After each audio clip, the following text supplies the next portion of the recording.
On Music's Basic Site, we were reminded our theaters and concert halls are dark during the pandemic. In Chicago, that means we're missing an extraordinary homegrown talent, Whitney Morrison. CBS 2's Jim Williams tells us Morrison's had a big booster who saw the Southsiders' potential long before she made it to the lyric opera.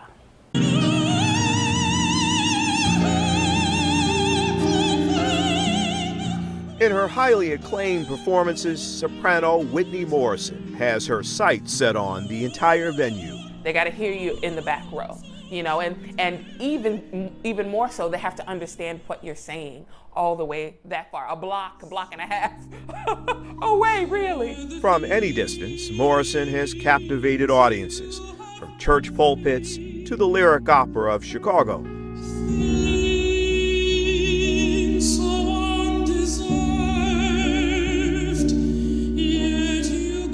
What is it like to perform on the lyric stage? Daunting and exhilarating. Gospel music was Morrison's first love, but her life took a dramatic turn at Rich South High School in Richmond Park, where she met music teacher Lana Manson. She just kept saying, "I'm digging for gold, I'm digging for gold." Manson saw a budding classical singer. Sometimes what's inside of a voice is not always obvious. So you have to really mine out that talent.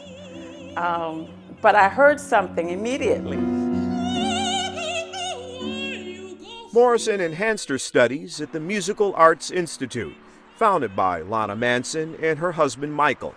At this refurbished house right off the Dan Ryan Expressway, they give young people on the South Side a music education they might not get in their public schools. When I was a young lad learning how to play an instrument, there was a teacher who told me that you are really good and you could do this for the rest of your life.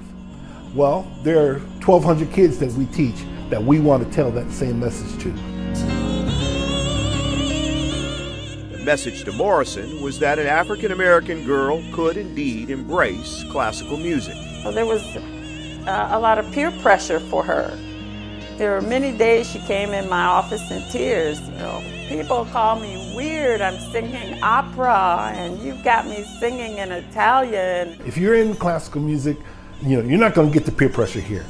Today, Whitney Morrison is a world-class talent, nurtured by her mentors and influenced by her Southside community. I think of myself as a sound painter. And so I can choose so many different colors and so many different styles and so many different dialects as well as languages to express myself. One day, Lana Manson traveled downtown where, outside the Lyric Opera House, hung a 20-foot poster of her prize student. It reminds me every time I look at it that you have to be the shoulders for someone to stand on.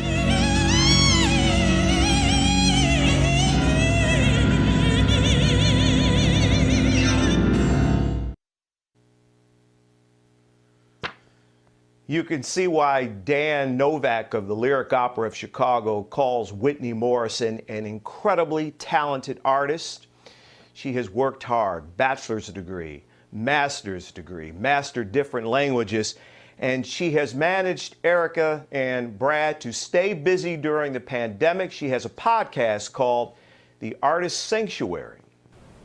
That voice is amazing, Jim. So much thanks to you for sharing that story. Yeah, I thought I'd seen a lot of good performances on the Grammys tonight, Yeah. but that has to be the topper. I mean, goosebumps. Yeah, the end of that song, I just wanted to raise my hand. Like, Yeah. Thank you, Jim. amen.